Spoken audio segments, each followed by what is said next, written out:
Michigan, with its two peninsulas, is a very unique state geographically. It is somewhat insular. There are things that transpired in Michigan's prehistoric past that um, were peculiar to our area. The trepanning of skulls, which took place at Double River up by Alpena, is one extraordinary example. Michigan was isolated, and a lot of the things that took place here were characteristic of the Native American culture that occupied the woodlands and waterways of prehistoric Michigan. I would like to return again to one of my favorite authors, W.B. Hinsdale, and again I'd like to go to his book, Primitive Man in Michigan, which was published in 1925, where he wrote a very fascinating chapter called Geographical and Other Peculiarities of Michigan. And without commentary from me, I'm going to go ahead and read this chapter to you, and I may make commentary at the end. We'll just have to wait and see. It begins, semi-insular location of the state. Michigan lies almost in the center of a continent, but its situation is somewhat remarkable when considered with reference to the Indians' mode of travel. The state is almost insular. The lower peninsula is cut off from the land approach upon all sides except the south. The upper peninsula also projects into a wide expanse of water and can be entered by land only from one direction, and that being the west. The straits between the two parts of the state permitted crossing by canoe and rafts, but he would have been a bold adventurer who attempted to cross Lake Superior, Michigan, or Huron in any craft known to the Indians. However, Schoolcraft believes that bold and experienced canoemen found no difficulty in crossing Lake Michigan from shore to shore in calm summer months. Coming into the country necessitated following the shores or seeking narrow places. The southern peninsula was readily accessible by dugouts and canoes at Mackinac and at St. Clair and Detroit rivers, but there was no free sweep of open country from all directions as in the case of all other states except Florida. In early historic times, different tribes pursued by others were fleeing from lower Michigan. The escape was along the shores of the lakes at the north or by land towards the south. The distance from one of these outlets to the other is over 300 miles. A fragment of the Hurons, known as the Wyandots, who afterward had to be reckoned within northern and western Ohio, came into Michigan from Canada around the head of Lake Huron.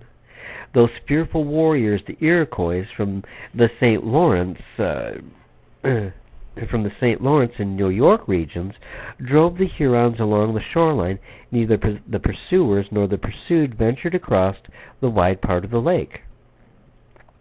Crossings were made at the rivers that flow into and out of Lake St. Clair, and there was the entrance by land from the Ohio country. Judge C. I. Walker says the region around Detroit was not a favorable residence ground for the tribes because it was on the warpath of the Iroquois who carried their terrors as far west as the Illinois country. These facts are mentioned to illustrate, in this connection, what has been referred to as the rather isolated situation of the state in regard to primitive means of travel.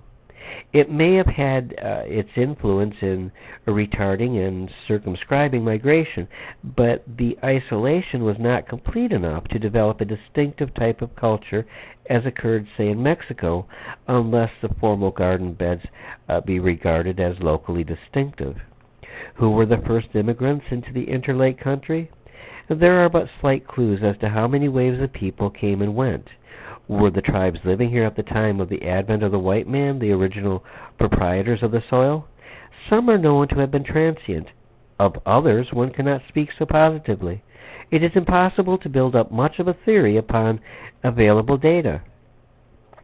One thing is certain. The first comers were reacting to the same influences that had led to populating of the continent thousands of years before. There is a similarity between the land situation of our peninsula and that of the continent. Both are bordered by wide waters, but the peninsula's not completely so. Some of the methods of determining different periods of occupation cannot be used here because the conditions of their application do not exist, but they deserve some mention as a part of the general subject. For example, study by superposition or stratification we can use, but feebly, if at all. In caves and rock shelters that have been human habitations, the lower layers of accumulated dirt, ashes, and refuse show sometimes forms of implements, patterns of pottery, the bones of animals, different from the layers above. Sometimes several strata are found, each revealing that people of markedly different habits and customs had lived there at different times. The lowest stratum would, of course, represent the first and oldest dwellers.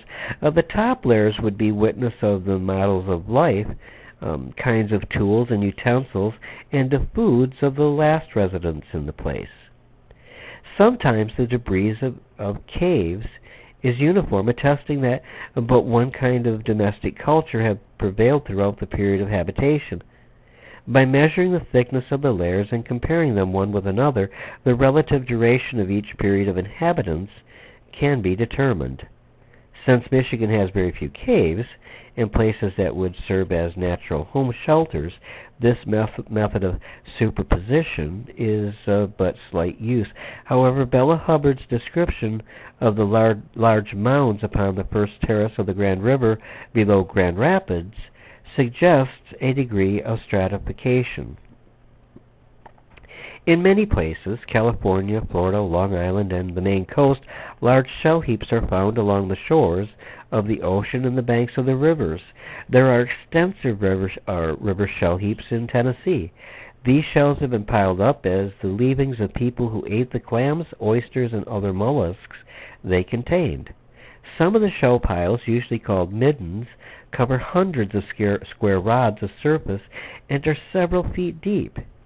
If in the bottom layer of such a pile, mixed with the shells, ashes, and pieces of charred wood, roughly flaked stone implements are found, and if towards the top layer should yield pieces of pottery, bone or deers, or well-made tools, the evidence as to a difference between those who had gathered and eaten shellfish there at different times and thrown the shells upon the refuge heaps of kitchen garbage is as conclusive as if the fact had been written in a field book when the people were present. Mr. Harlan I. Smith reports 3 such shell heaps in Michigan, but the state does not afford much opportunity for study of this type.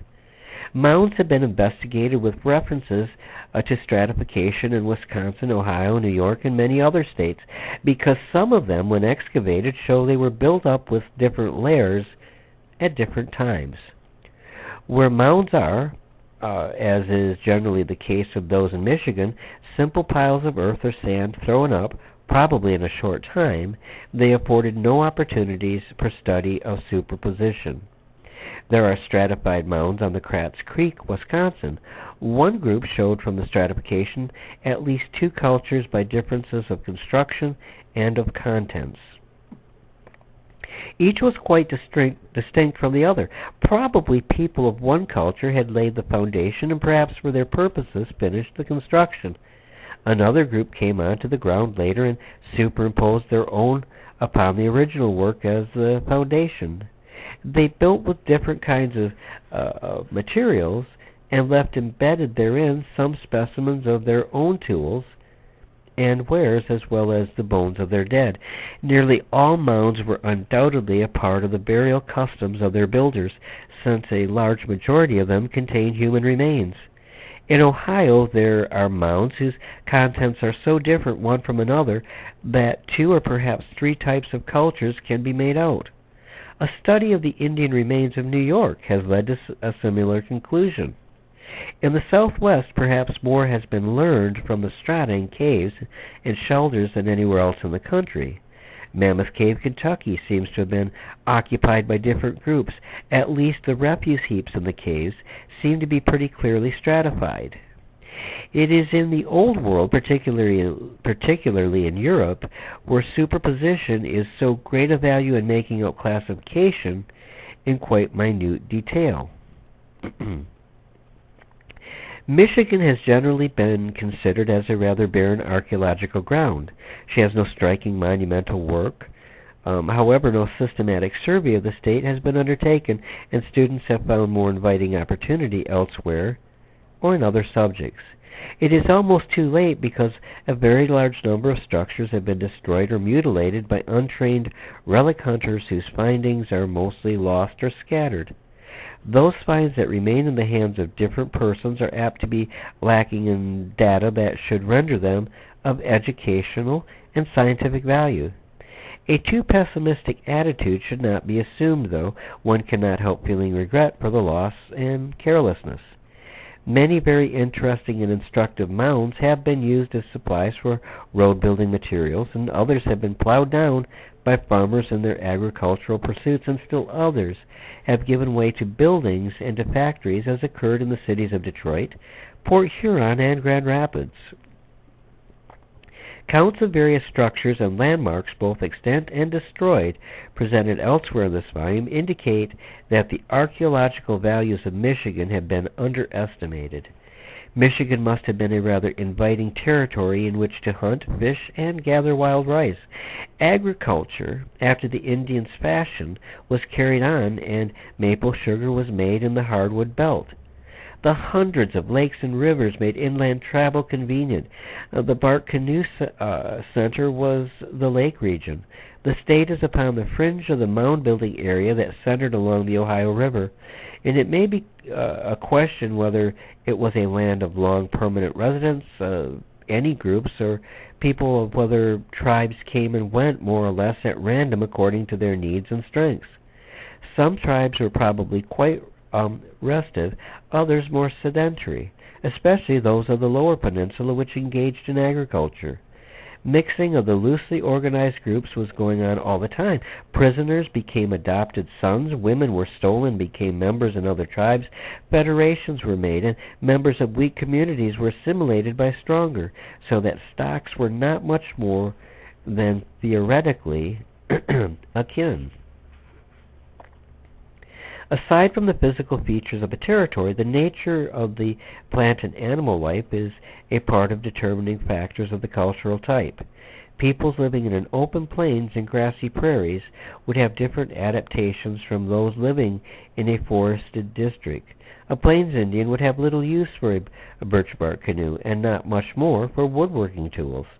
A forest dweller would not have many implements made from buffalo bones.